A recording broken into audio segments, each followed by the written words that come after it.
Fala pessoal, Visão Trabalhadora chegando na área para aquela análise dos fatos políticos aí da semana movimentada, né, pessoal? Semana bem movimentada, com muitas pautas aí. E vamos trazer aqui, ó, pessoal, vamos trazer o Bresser Pereira comentando a decisão do Dino que proíbe as emendas PIX, as emendas impositivas, né? E vamos fazer uma análise geral aí do Flávio Dino. Flávio Dino que hoje foi fundamental aí no julgamento do Twitter, né? Mantendo o bloqueio do Twitter. Flávio Dino, um voto destacado lá nesse julgamento. Então vamos analisar o Flávio Dino e essa questão das emendas. Depois a gente vai aqui, ó, pessoal, com o Frei Beto, analisando um pouco do governo Lula e dizendo o seguinte, ó, a prioridade do governo Lula deveria ser a educação política do povo. Eu concordo plenamente com essa afirmação do Frei Beto, né? Depois vem exatamente o Twitter, né, pessoal? Decisão acertada de Alexandre de Moraes, Cacai no ICL Notícias, analisando este caso. E vamos fechar com o Alisson Mascaro, com a seguinte frase, ó, de bilionários ao latifúndio e financistas, o sistema está 100% com a extrema-direita. Essa é a pauta que a gente tem, tá, pessoal? Então, vamos iniciar aqui, ó, já vamos trazendo para a tela o Bresser Pereira com a Tereza Cruvinel, o Jeff Miola e o Florestan Fernandes na TV 247. Vamos curtir aqui, ó. Antes de soltar aqui, ó, pessoal, chega deixando a curtida, tá? Muito importante para nós isso aqui. Deixa a curtida e diga no chat de que cidade vocês estão assistindo. Isso aqui é fundamental para o nosso canal, tá, pessoal? Estamos recuperando a nossa média de visualizações, está crescendo de novo e está crescendo porque vocês estão nos ajudando com as curtidas, castiga o dedo na curtida e com isso aqui, ó, com o movimento que vocês estão fazendo no chat, sugestões, críticas, opiniões sobre o canal em geral e se não tiver nada para dizer, diz aqui no chat de que cidade, que estado vocês estão assistindo. É muito bom saber. O problema da governabilidade, que é que esteve envolvida nessa crise que está aí, né? E que o Flávio Dino, com uma tacada genial, a meu ver, né, devolveu uma certa governabilidade ao país. Né? Porque, veja, nós temos um sistema eleitoral proporcional de listas abertas. Isso significa, isso é um sistema, em princípio, para um país grande como o Brasil, é um sistema ingovernável. Por que é ingovernável? porque quando um presidente ganha eleição, é razoável que ele tenha, se não a maioria no Congresso, o partido dele, tenha uma porcentagem bem grande dos deputados seja desse partido. De forma que, com mais alguma coligação, ele se torna capaz de aprovar os seus projetos, quer dizer, os projetos da sua campanha, o seu projeto de desenvolvimento, ele torna-se capaz de fazer valer os seus vetos, enfim. No entanto, a Constituição de 88 estabeleceu esse sistema absurdo. A meu ver, o sistema muito mais racional, o que permite governabilidade para um país grande, é o sistema distrital, ou o sistema majoritário também, como é chamado. Porque aí, então, como aconteceu, por exemplo, na Inglaterra agora, basta você ter 34%, 35% dos votos que o partido, no caso foi o Partido Trabalhista, fez a maioria no parlamento, com folga. Aqui não, aqui, quer dizer, não só não forma a maioria, vai ficar muito longe disso. E quem é eleito é um monte de pessoas muito conservadoras, não é, que controlam os votos locais e têm emendas parlamentares do orçamento para se reeleger. Então, acontece que, no entanto, o Brasil, apesar desse sistema absurdo de eleitoral que é esse aí, o Brasil foi governável durante até há pouco tempo. Por quê? Porque havia o que eles chamavam de presidencialismo de coalizão. O que era isso? Era o seguinte, o presidente ficava com a minoria, mas, como ele tinha o orçamento, ele podia negociar com os deputados, e os deputados, para serem reeleitos, queriam que as suas emendas que beneficiassem os seus eleitores ou possíveis eleitores fossem aprovadas, então havia uma troca e essa troca, então, permitia que o governo aprovasse a grande maioria dos seus projetos. É bom a gente lembrar, né, pessoal, essa questão aqui que ele traz das emendas, como funcionavam antes desse orçamento secreto, dessas emendas PIX, é exatamente o que se consagrou como mensalão, né, pessoal? Que foi algo que sempre existiu no Brasil desde a Constituição de 88, essa questão do governo trocar emendas com parlamentares pela aprovação de medidas no Congresso. Isso sempre fez parte do sistema do presidencialismo de coalizão brasileiro e foi utilizado pela direita já num processo de lawfare evidente ali no ano de 2008, ainda lá no Supremo, com Joaquim Barbosa, né? A gente lembra bem, né? A AP 470, né? E se chamou de mensalão, como se fosse um crime do governo Lula, sabe? Então é bom a gente lembrar isso aqui, né? Nessa fala do Bresser Pereira aqui. Porque não havia crime nenhum ali na questão do mensalão. O mensalão não existia o crime algum ali.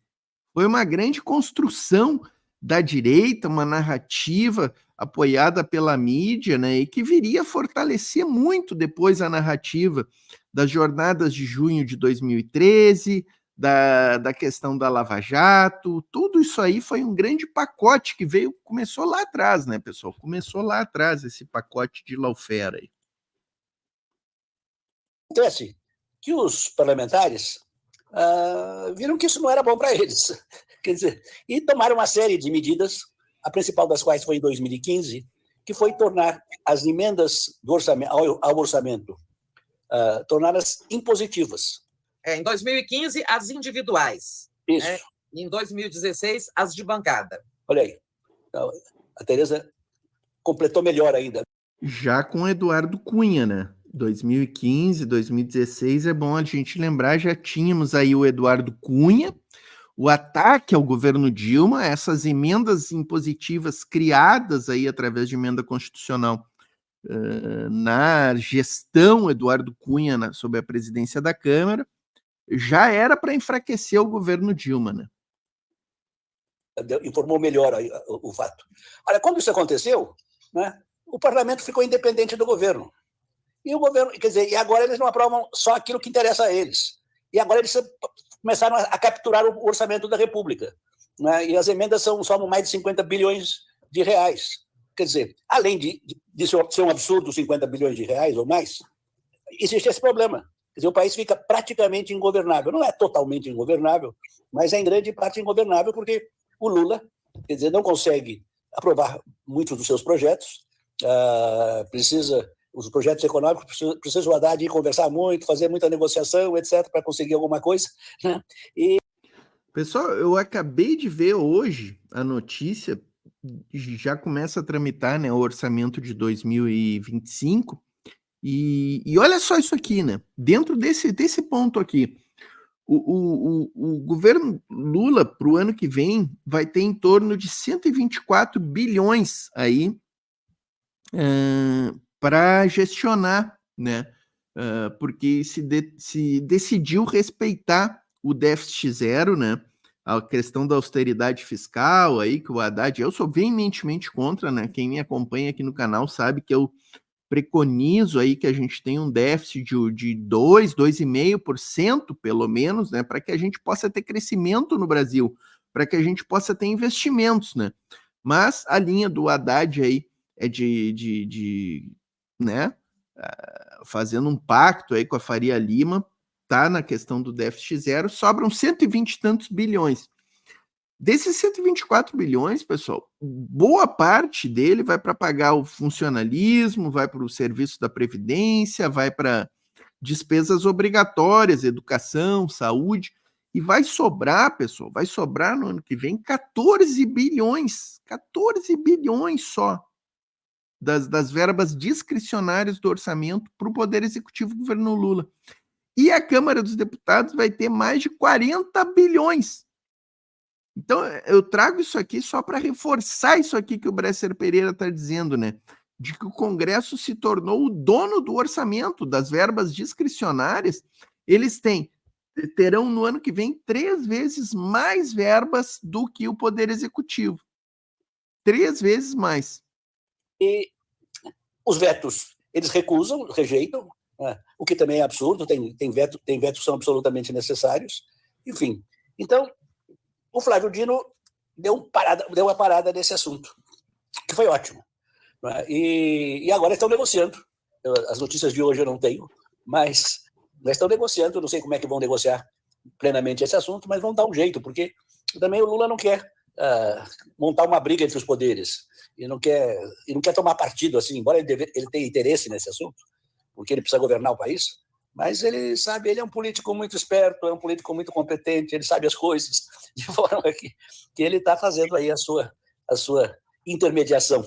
Essas negociações vão durar 10 dias em torno de um critério para o crescimento dos valores que serão destinados a emendas parlamentares. Um percentual das receitas líquidas correntes, 1% ou correção pela inflação. Agora, não pode, assim, todo ano o Congresso aumenta em 30%, 50%, duplica, né? O valor de emendas tem subido astronomicamente. Isso mesmo. Isso eles estão negociando.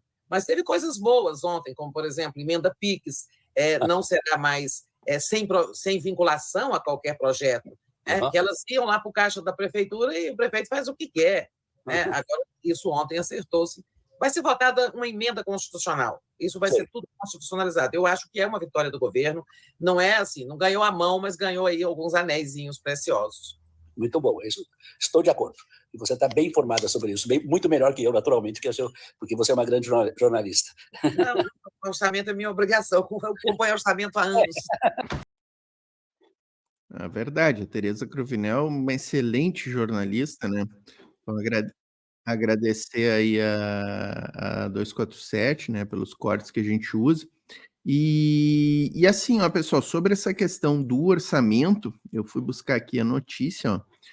O prazo de 10 dias, ele terminava na sexta-feira, dia 30, e foi prorrogado por mais 10 dias. Estou vendo aqui a notícia na Agência Brasil. Ó, houve uma reunião aí entre o Barroso, presidente do STF, né, o Flávio Dino, o relator do processo, o Rui Costa Pimenta, né, o ministro da Casa Civil, e o AGU, o Jorge Messias, né? E ó, eu achei interessante isso aqui, né? Tem a presença do Lira e do Pacheco, né? Interessante isso aqui, né? Então, eles decidiram aí prorrogar por mais 10 dias, né?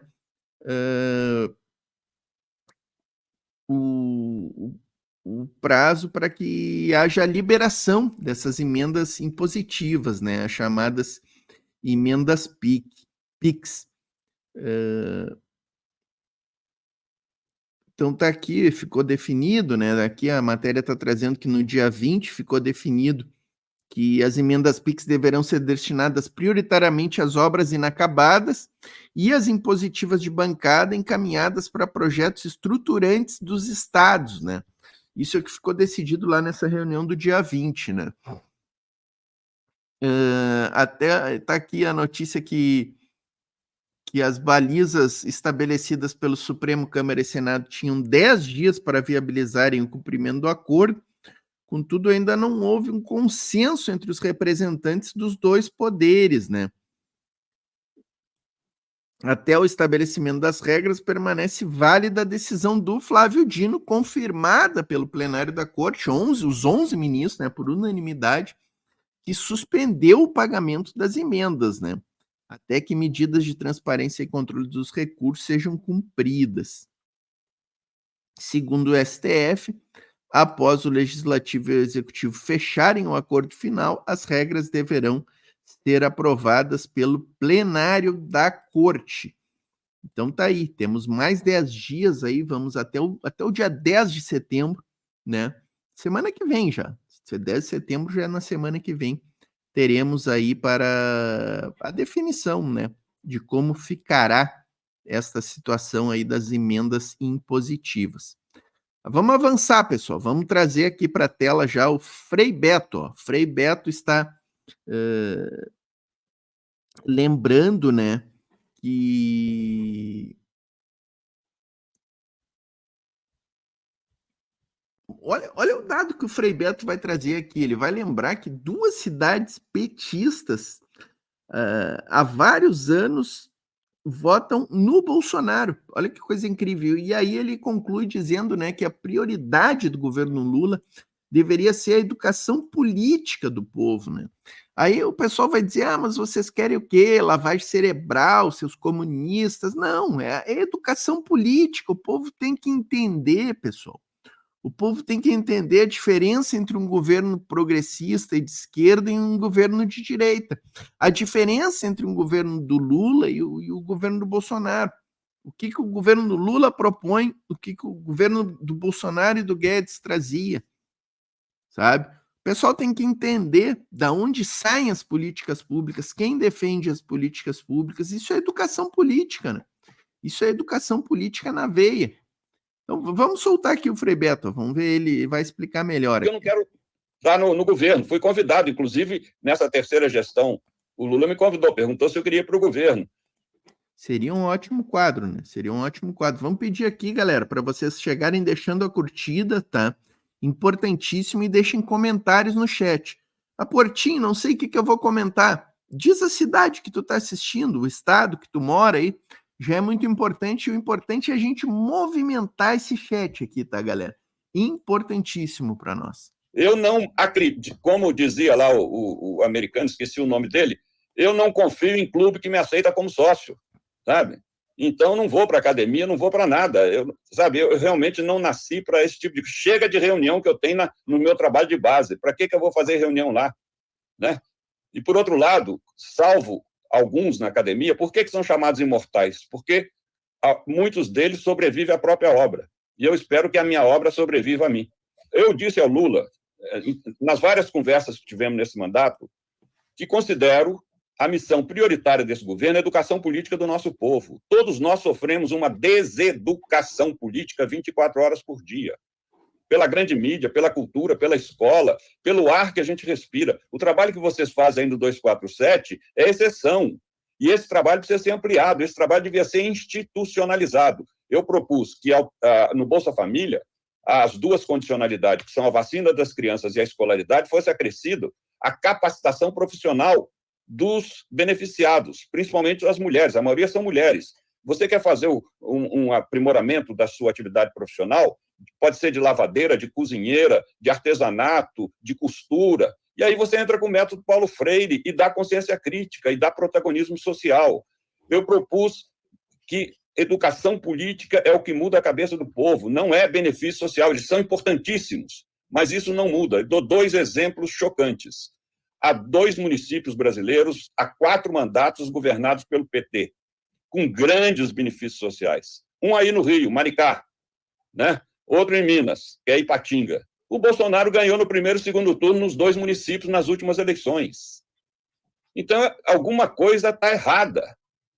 Como é que você não consegue fazer uma conscientização na cabeça da população? Por quê? Porque para isso é preciso criar mecanismos. E assim como a Daphne colocou a questão da religião, eu hoje enfatizo muito a questão das trincheiras digitais. Nós, da esquerda, não sabemos ainda lidar com isso. Não sabemos. Estamos engatinhando. Então, assim como nós chegamos... Aqui a gente precisa, né, fazer o meia-culpa, né? O governo federal tem pecado muito nessa questão das redes, da comunicação digital, né? Não há um apoio para os canais da mídia progressista, né? Em contrapartida com vultuosas verbas na mídia corporativa, aí, Rede Globo, Band, SBT, Record, os próprios jornalões, né, que tanto falam mal do governo, né, que tanta crise tentam criar. Semana passada, a Folha de São Paulo soltou um editorial aí preconizando a venda total do Brasil, né? Querem privatizar a Petrobras, Banco do Brasil, Caixa e o que tiver para vender, entregar, a Folha de São Paulo quer entregar. E aí a Folha de São Paulo recebe verbas do governo federal. E a mídia progressista, sabe? E quantos jornais de comunidade, rádios comunitárias o governo federal está apoiando? Isso é fundamental. E tem que partir do governo federal a iniciativa. Não adianta a gente ficar culpando, a esquerda não sabe se comunicar. Não, a esquerda sabe se comunicar e sabe se comunicar bem. Bem, tá aqui o nosso canal totalmente amador, não tem nenhum profissional aqui no nosso canal, e nós estamos aí com 350 mil inscritos, estamos com mais de 1 milhão de visualizações no mês no canal. E isso que o canal está sendo atingido pelo algoritmo, porque a nossa média era mais de 2 milhões, 2 milhões e meio de visualizações no mês. Num canal totalmente amador, sem financiamento, sabe? Imagina canais progressistas bem financiados, com verbas que possibilitem um trabalho mais profissional, digamos assim, rádios comunitárias incentivadas, grandes bibliotecas. Esses dias eu vi uma entrevista fantástica no canal Ópera Mundi, do Paco Inácio Taibo, que é o diretor do Fundo Nacional de Cultura do México, e ele falando da maravilha. Eu fiquei maravilhado com o que ele falou. Assistam essa entrevista, Paco Inácio Taibo, no Ópera Mundi, e ele conta da experiência mexicana com esse Fundo Nacional de Cultura, que diversificou a parte cultural, criou bibliotecas em mais de 150 municípios do México, e o México não é um país que nem o Brasil, que tem 5 mil municípios. O México tem algo em torno, tem algumas centenas de municípios, 400 e poucos. Então, mais de 1/3 dos municípios do México tem bibliotecas, municípios pequenos às vezes, e o povo está dentro dessas bibliotecas, as bibliotecas vão até o povo. Aqui no Brasil a gente não tem nenhuma iniciativa nesse sentido, pessoal. Então não adianta a gente culpar a esquerda por falta de comunicação. Isso deve ser uma postura do governo, é o governo que tem que se preocupar com isso. Educar o povo, educação política do povo. Tá certo, o Frei Beto? Estamos atrasados na questão da religião, né? Foi preciso a teologia da libertação surgir, a Revolução Sandinista assumir, para, de repente, o Fidel me dar aquela entrevista no Fidel a Religião, reconhecendo o erro da tradição de esquerda de ter repudiado a religião como ópio do povo. Com isso, julgaram, né, a água da bacia com a criança também. A criança também foi jogada fora. Então, eu acho que é muito importante a gente hoje voltar a isso, fazer educação política. Agora, não basta fazer nas bases. O poder, por exemplo, que o governo federal tem através das comunicações é impressionante. O maior sistema de ondas curtas do Brasil está nas mãos do governo federal, não está na TV Globo. Exatamente. E isso, sabe, deveria ser aproveitado. Você tem 400 mil agentes comunitários de saúde. Por que eles não são capacitados para dizer para a dona Maria que a tosse dela lá na palafita de Manaus não é resultado apenas, sabe, do problema da seca, ou do problema da enchente, mas mostrar para ela o saneamento, fazer um trabalho de ampliar, contextualizar a doença que ela tem. Então, sabe, é Paulo Freire, o que precisa hoje no governo, o que precisa hoje na esquerda, nos progressistas brasileiros, PT, PSOL, PCdoB, é boa dose de Paulo Freire. Muito bom, muito bom. E assim, né? Ele falou ali em Cuba, né? Trouxe o exemplo de Cuba ali. A Venezuela faz muito isso, pessoal. A Venezuela faz muito isso. Eu acabei de falar nessa entrevista do Paco Inácio Taibo, lá do México, né? Uma questão que ele diz, e vem ao encontro disso aqui que o Frei Beto disse, da profissional de atendimento da saúde lá na ponta, né, no posto de saúde. O Paco Inácio Taibo diz que no México, toda a rede formada, a rede de políticas públicas, é uma rede de comunicação que tu tem com a população. E ela tem que ser usada para educar politicamente a população, para a população saber como é que aquele ganho da política pública que está chegando nela, como que chega nela, por que chega nela. Não cai do céu. Então, toda essa rede, os CRAS, os postos de saúde, as escolas públicas, elas têm que ser espaços de educação política da nossa população. Tem que ser. É a única forma da gente combater o fascismo, pessoal. É assim que a gente lida com o fascismo, que a gente enfrenta o fascismo e que a gente ganha do fascismo. Para a gente derrotar o fascismo, a gente precisa utilizar dessa rede de políticas públicas, dessa rede, dessa capilaridade que a gente tem, por exemplo, dos postos do INSS. São ambientes para a gente educar politicamente o nosso povo. E a rede de rádios que ele falou ali, que é maior do que a Rede Globo, vejam só. A gente acha, às vezes, né, só a Rede Globo está em todo o Brasil. Não. O governo federal tem uma rede de rádios que alcança o Brasil inteiro. E como eu disse antes, o governo federal tem que investir em rádios comunitárias, em bibliotecas comunitárias, em centros comunitários de encontro dos moradores, para que naqueles centros comunitários se formem clubes de leitura, se formem espaços de debates populares, de cultura. Isso é fundamental a gente trabalhar, pessoal, fundamental. Então, assim, que bom trazer essa fala do Frei Beto. Eu não assisti nenhum desses vídeos que eu estou trazendo para vocês, tá, pessoal? Estamos assistindo juntinho aqui. E é bom assistir junto, né? Que a gente vai também reagindo junto. Deixem aí comentários, tá, pessoal? Vão deixando comentários. O que vocês estão achando disso tudo? Que o Frei Beto disse, que eu estou falando aqui. Falei alguma bobagem? Diz aqui no comentário se vocês acham que eu estou falando bobagem. Pode dizer. Ou tá certo, ou que vocês acham alguma coisa diferente. Quero conversar com vocês. É importante isso aqui. Que o nosso canal também seja esse espaço de debate, né, pessoal? Muito importante, muito importante. Vamos trazer para o palco aqui, ó, galera do ICL Notícias. Ah, como eu gosto dessa turma, hein? Olha que mesa bonita. Robertinha, né? O grande Chico Sá ali, nosso mestre Chico Sá, e o Rodrigo Viana. E eles vão trazer para a tela o Cacai para falar para nós sobre a decisão do Alexandre de Moraes, que hoje à tarde foi confirmada na primeira turma do STF lá, né, por unanimidade de votos, né, Carmen Lúcia, Zanin, Fux e Flávio Dino. Junto com Alexandre de Moraes, os 5 chegaram ali uma decisão unânime, mantendo o bloqueio do Twitter e o bloqueio de verbas da Starlink, né?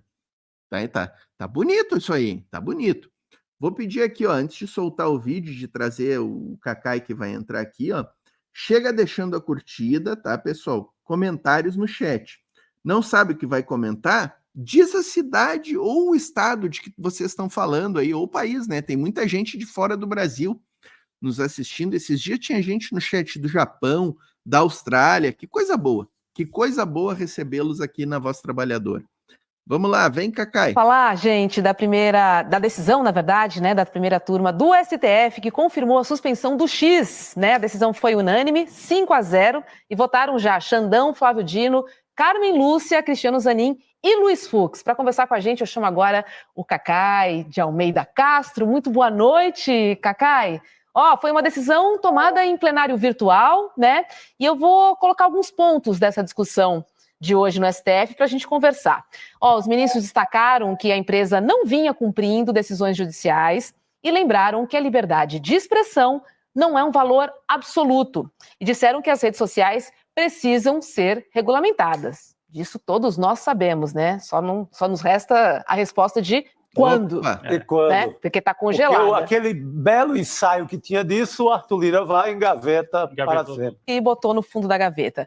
E, Cacá...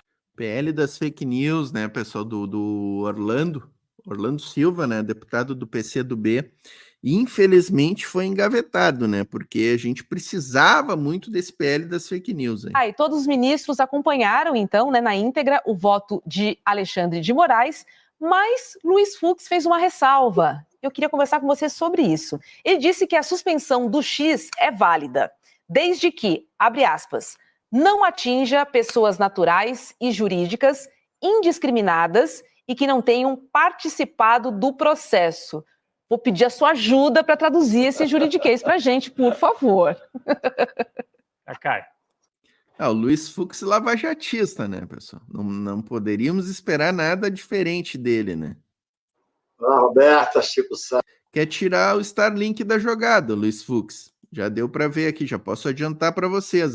Pessoas jurídicas ou físicas que não estejam envolvidas na questão, o que ele quer dizer? Que o X, o Twitter é uma coisa e a Starlink é outra. Olha a manobrinha do Fux que vem aqui, ó. Já vou adiantar para vocês. Rodrigo, alegria estar aqui com vocês, uma alegria enorme. Olha, esse processo tem algumas coisas bastante importantes e relevantes. Esse detalhe do Fux, que ficou vencido, mas que eu posso tranquilamente destrinchar isso para vocês. Mas eu entendo, eu tenho visto alguma imprensa e alguns advogados, juristas, ainda criticando a decisão do ministro Alexandre, que, por sinal, foi muito bom que ele tenha imediatamente colocado no plenário. É assim que deve funcionar. Exatamente. As decisões monocráticas, elas, quando têm urgência, elas têm que ser dadas. Mas a gente discute muito isso e é importantíssimo que imediatamente a decisão seja levada ao plenário, como fez o ministro Alexandre. Ele deu a decisão dia 30 e hoje já está, por unanimidade, a grande maioria foi do despacho dele foi mantido. Pessoal, aqui nesse ponto eu quero pegar esse ponto do Cacai, tá? Que faz um bom tempinho aí que eu estou querendo falar sobre isso. A gente está notando uma mudança na forma de proceder do STF, tá? Isso aqui que ele falou, tá? De se evitar as decisões monocráticas. Nós tínhamos um STF, até o governo do Bolsonaro ali, agindo muito de forma monocrática. E até muitas decisões monocráticas, às vezes, sendo reformadas no recurso que ia para o plenário ou para o colegiado, né? No caso, a turma. Hoje, por exemplo, não foi o plenário. Hoje, quem decidiu foi a primeira turma ali, foi um colegiado. O STF ele tem duas turmas, tá, pessoal? Ele tem o plenário, que está lá na Constituição Federal, dizem as matérias que são de competência lá do plenário, aí estão os 11 ministros reunidos. E nas turmas, cada turma tem 5 ministros. Então, tem uma turma lá que vai julgar processos criminais, vai julgar processos administrativos, vai julgar processos cíveis, a outra vai julgar processos tributários, trabalhistas, enfim. Tem ali a divisão, eu não vou saber dizer de cabeça para vocês quais as competências de cada turma, mas o certo é que tem 2 turmas com 5 ministros. Então, o que eu tenho notado? Neste caso aqui, do X, no caso das emendas impositivas, em vários outros casos aí, o ministro que toma a decisão monocrática, ele já leva ao colegiado, ou a turma ao plenário, e me parece que quando ele toma a decisão monocrática, ele já tem o respaldo dos demais ministros, ou seja, já houve ali uma conversa prévia entre os componentes daquele colegiado e o STF está decidindo de uma forma muito mais coerente e colegiada mesmo, sabe? Exatamente por esse conflito que se estabelece entre o STF e o Congresso, eu acho que os ministros do STF se reuniram a portas fechadas e tomaram essa decisão de decidir mais conjuntamente para ganhar força o tribunal, sabe, pessoal? E isso está ficando evidente, como eu disse para vocês, no caso das emendas positivas, que a gente teve ali o Flávio Dino dando uma decisão monocrática que na mesma semana foi confirmada pela unanimidade dos ministros do STF, e isso aí dá muita força para a decisão. E agora, como o Cacai disse ali, o Alexandre de Moraes na sexta-feira deu a decisão monocrática e 3 dias depois, portanto, ela foi confirmada no plenário virtual. Então, eu queria trazer para vocês esse meandro jurídico aqui, né? Essa questão que é uma questão de política judiciária, né? Política judiciária. O STF está agindo politicamente com habilidade para se fortalecer internamente para travar esse conflito de poderes que ele está travando aí com o Congresso, né? Ouso dizer que só é contra, ou por uma questão política, né? Existe uma tentativa de desmoralizar o Supremo, desmoralizar o Alexandre, especialmente por parte desses que sabem que está chegando a hora de terminar o inquérito de 8 de janeiro, e que eles serão indiciados, serão denunciados e deverão ser condenados. Então, a única chance que eles têm é de desmoralizar o Supremo e desmoralizar o ministro Alexandre. Porque esse caso é de uma clareza inacreditável. No dia 28, o ministro Alexandre tinha dado a determinação, já havia descumprimento de ordem dele, outra vez foi descumprida a ordem dele, e aí se você for analisar o despacho do ministro do dia 30, ele é um despacho, claro, um despacho que tem uma extensão muito forte, mas é um despacho bastante claro e fala que está suspendendo até que sejam cumpridas as decisões que estavam sendo descumpridas, ora essa.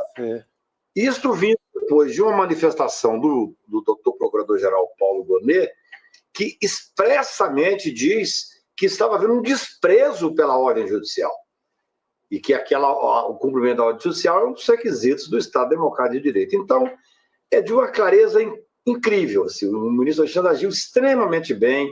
É evidente que chega um bilionário aqui tratando o Brasil como se fosse o terreiro dele. Quer dizer, existe uma síndrome do vira-lata, né, do brasileiro que acha que tudo que vem de fora é correto. Mas não, isso é uma questão de autonomia do Poder Judiciário, de respeito ao Poder Judiciário. O que o ministro Fux pareceu querer dizer é que a decisão que vai um pouco além, suspendeu, mas disse que quem tentar burlar a decisão, o ministro Alexandre disse, usando alguns tipos de equipamento, esses teriam que pagar uma multa. Até a própria OAB se manifestou a respeito de mais ou menos isso também.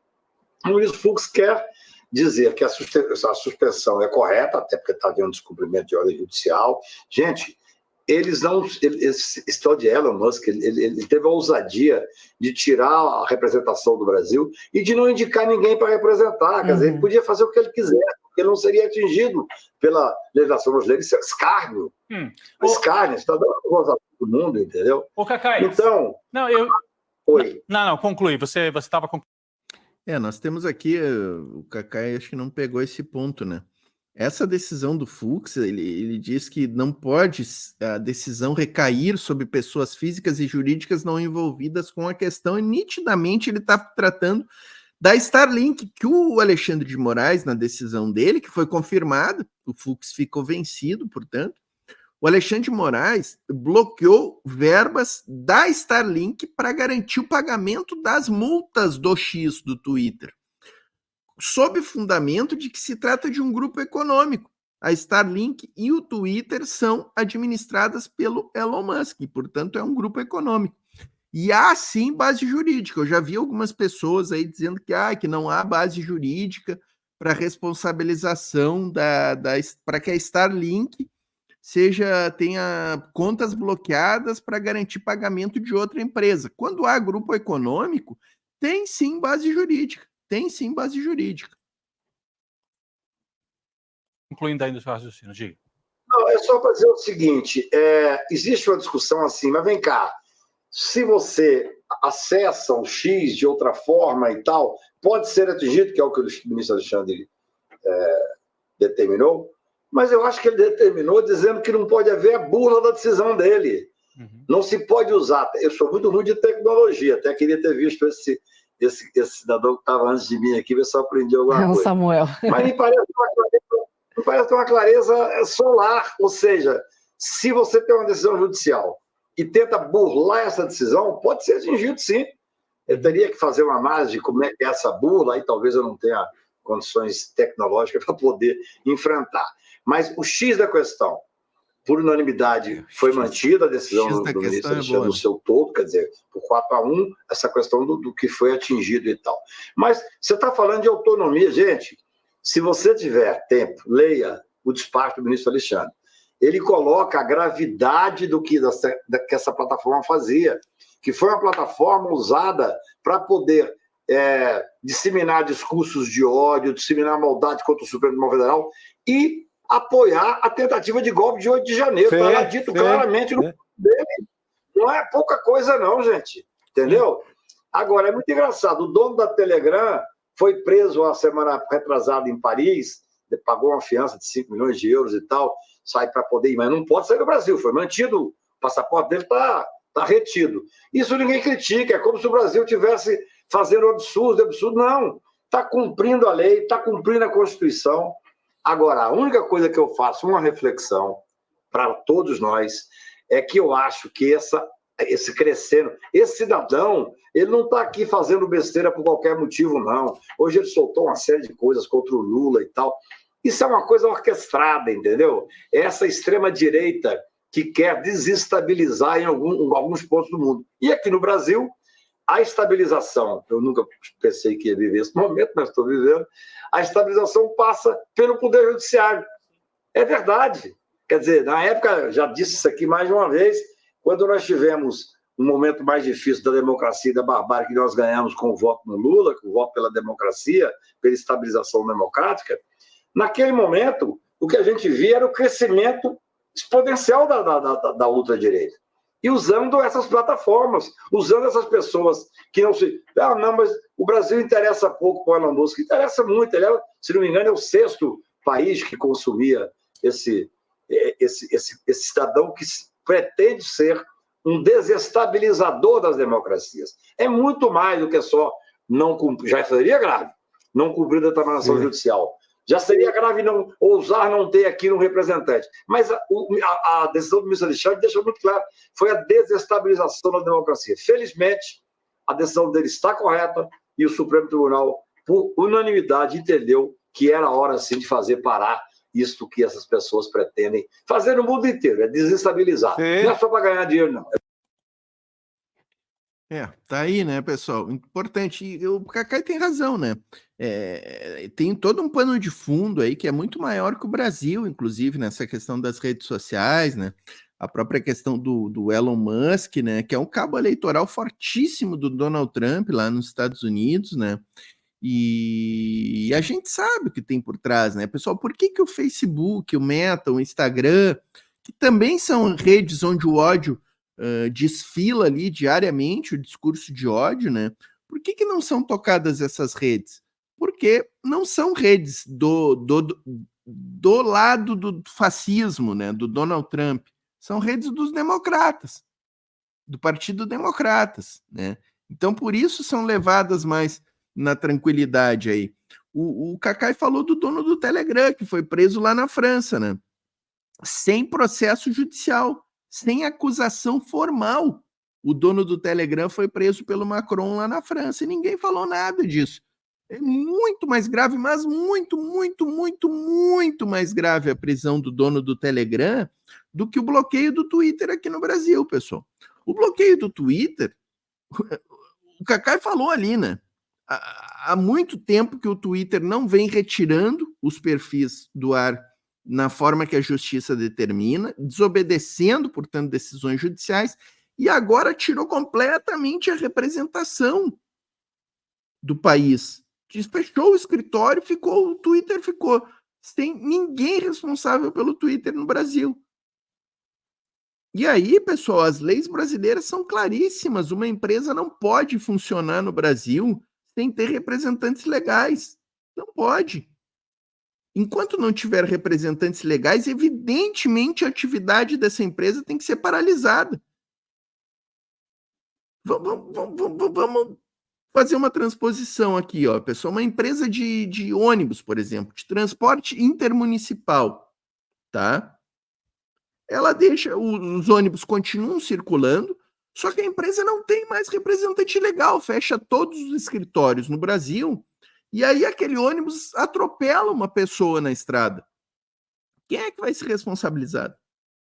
Quem é que vai atender por essa empresa?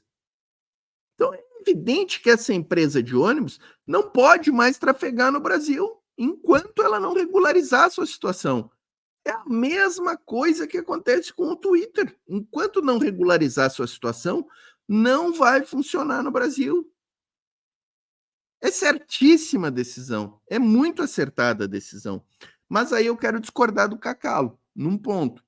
Neste ponto em que é o judiciário que está garantindo a nossa democracia, que até tem um fundo de verdade, mas que revela toda... A gente não pode aplaudir isso aí. A gente não pode considerar o Xandão um herói, o Flávio Dino um herói, o STF nosso herói. Isso revela uma fraqueza enorme nossa, da esquerda, do campo progressista. Quando é o Supremo e são decisões judiciais que têm que garantir a democracia brasileira contra o fascismo. Quem tem que frear o fascismo, pessoal, é o campo progressista, é a esquerda, nas ruas e com um governo mais forte. Porque se o STF está tendo que bloquear o fascismo e tancar o fascismo, vamos usar uma linguagem dos jovens, né? Tancar o fascismo, é porque o governo está sendo fraco neste ponto. Por exemplo, na questão da não regulamentação das redes. Foi uma fraqueza do governo federal, foi uma derrota do governo federal, o engavetamento do PL das fake news. Então a gente precisa, enquanto esquerda, as nossas grandes lideranças da esquerda, reagir a isso. E não ficar na dependência de decisões do STF e de um Xandão, de capa preta, um herói Xandão. O Xandão não pode ser considerado herói pelo nosso campo. Jamais pode ser considerado nosso herói. E aí, pessoal, vem bem a calhar o próximo vídeo que eu estou trazendo aqui, ó. Vem muito a calhar. E olha, foi coincidência, hein? Eu não trouxe, assim, não foi pensado isso aqui, mas vem bem demais esse vídeo aqui. Fecha exatamente com isso aqui que eu estou falando, ó, que a gente não pode defender das instituições.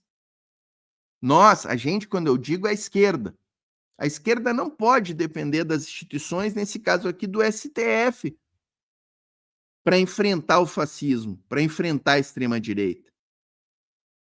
E aqui o Alisson Mascaro vai analisar exatamente isso. É inacreditável que a direita critica o sistema que é defendido pela esquerda. E o professor Alisson vai dizer o seguinte, ó, de bilionários ao latifúndio e financistas, o sistema está 100% com a extrema-direita. 100%. Inclusive o Poder Judiciário, pessoal. Inclusive o Poder Judiciário é da direita. Vamos prosseguir aqui, ó. O Alisson vai esclarecer isso aqui, ó. Antes de soltar o vídeo, pessoal, deixa a curtida, e muito importante, castiga o dedo aí na curtida e comenta no chat, tá, pessoal? Não sabe que vai comentar? Diga a cidade que está assistindo. Isso aqui é importantíssimo para o nosso canal, tá, pessoal? Esta é a tragédia, porque a forma do governo é uma forma de despolitização das massas, é a de entrega dos resultados, na ideia de que haja uma consciência moral da burguesia e outra consciência moral do povo, eventualmente outra consciência moral dos aparelhos ideológicos de massa, como, por exemplo, televisão, jornal, ou mesmo redes sociais, de tal sorte que, com o tempo do Temer e Bolsonaro, o povo passava mais fome, hoje passa menos, então quem sabe a imprensa perceba isso. Quem sabe a burguesia perceba que nos anos Lula ela volta a ganhar dinheiro e esse conscientize. Quem sabe o povo que morreu, quase 1 milhão de pessoas de Covid, há alguns anos atrás, agora que tem um pouquinho de filé mignon, picanha e cerveja, o povo vote na esquerda. Este é o modo, esta é a forma labiríntica que não sai do lugar. Por quê? Porque o povo inteiro é mobilizado pela direita. O povo hoje tem discurso de extrema-direita, sabe citar autores, ideias, posições de extrema-direita. Ser de direita é orgulho para o povo, ser de esquerda é vergonha. Então, um governo de esquerda que pretenda fazer pautas de esquerda e não mobiliza para a esquerda, ele entra num labirinto e ele não tem condição de sair. Este resultado já foi o resultado dos 2 governos Lula e dos 2 governos Dilma. Um governo inteiro, um mandato inteiro e outro no meio do qual ela sofreu impeachment. Estes 4 governos, ao não mobilizarem as massas, ao não conscientizarem a esquerda, o resultado foi o que foi. Então, não é que o resultado foi ruim, o resultado econômico, inclusive, foi o melhor do Brasil desde o tempo da ditadura. Então, não há dúvida quanto a esse respeito. O Brasil cresceu na crise de 2008 em níveis bastante expressivos. A questão...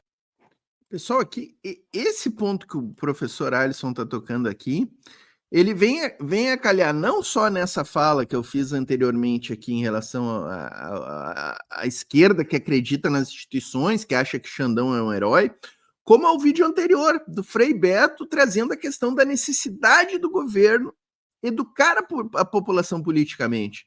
É isso aqui que o Alisson tá dizendo, ó. Então, os vídeos se fecharam completamente aqui, né, pessoal? Que legal isso aqui. E não foi planejado, tá?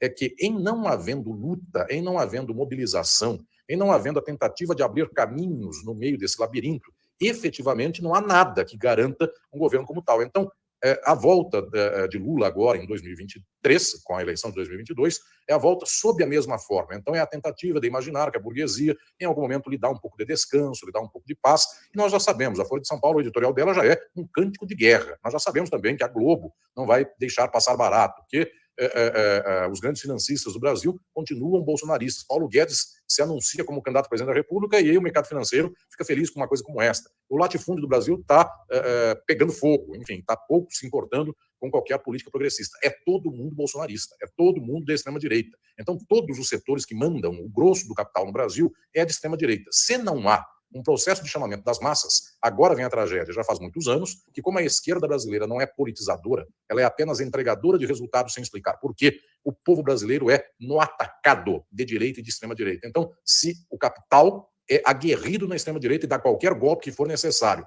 para manter o seu interesse sem perder nada. Se o povo também é de extrema-direita, qual é a solução possível? Cada vez mais, então o espaço de governança vai ficando residual, vai ficando minoritário, então um governo que tem uma pauta de esquerda fica refém de um labirinto cujo único espaço que lhe dão é o espaço da direita, é tentar administrar o Banco Central e o Ministério da Fazenda na margem direita e não esquerda desse neoliberalismo progressista, é tentar nas relações internacionais fazer mais ou menos o que os Estados Unidos querem, sem fazer muita firula, porque falta efetivamente um processo de destravar essas energias das massas. O que nós temos? É justamente nessa armadilha que nós estamos, né, pessoal? Vocês conseguiram enxergar o governo Lula nisso que ele falou, pessoal? O governo Lula está preso nessa armadilha aí de administrar a coisa da direita. Administrando ali o Banco Central, uma taxinha de juros para lá, uma para cá, os dividendos da Petrobras, em vez de reestatizar a Petrobras, em vez de terminar com a autonomia do Banco Central, em vez de acabar com o teto de gastos, a gente vai aprofundando essas questões todas.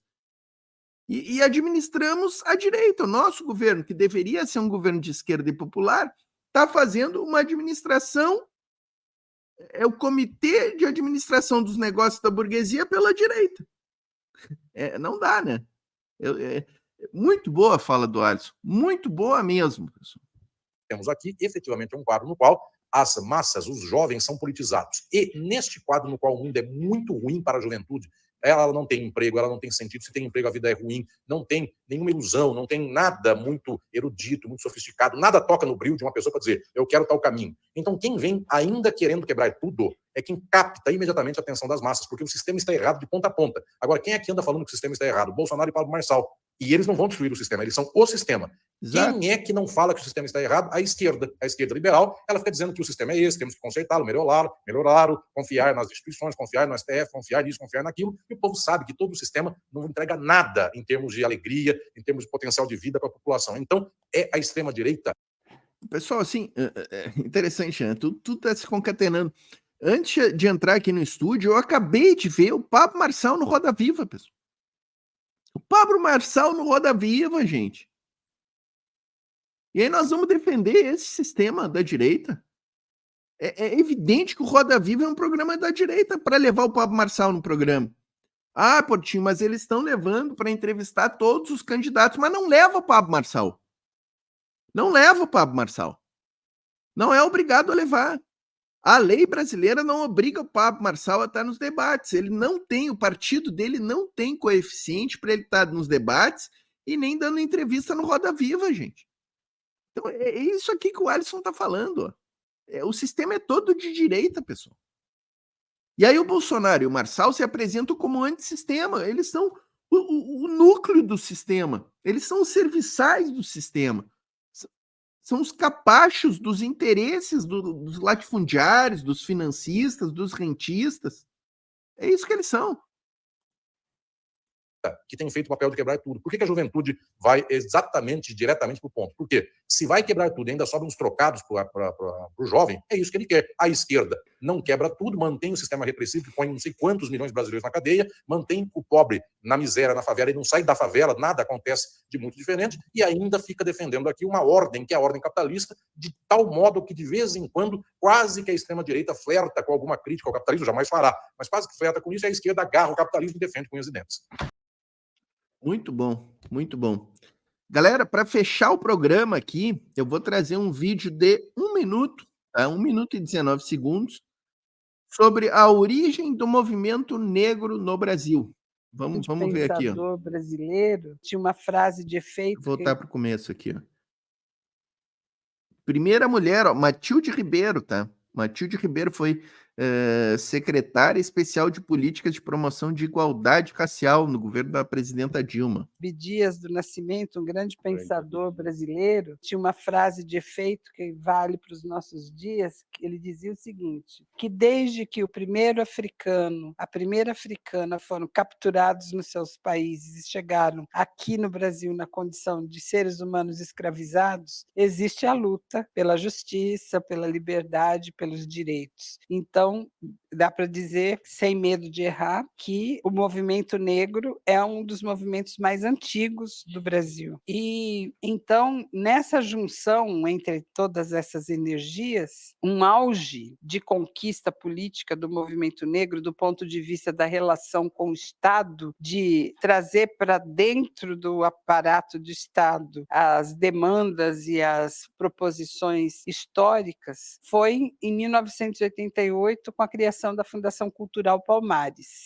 Né? Em 1988, comemorou-se, aí vamos colocar entre aspas, no Brasil, 100 anos da abolição. E o movimento negro levantou a lebre, né, questionando que abolição foi essa. Né? Comemoramos, sim, a liberdade, mas a abolição foi inacabada. Essa era a fala do movimento negro lá em 1988.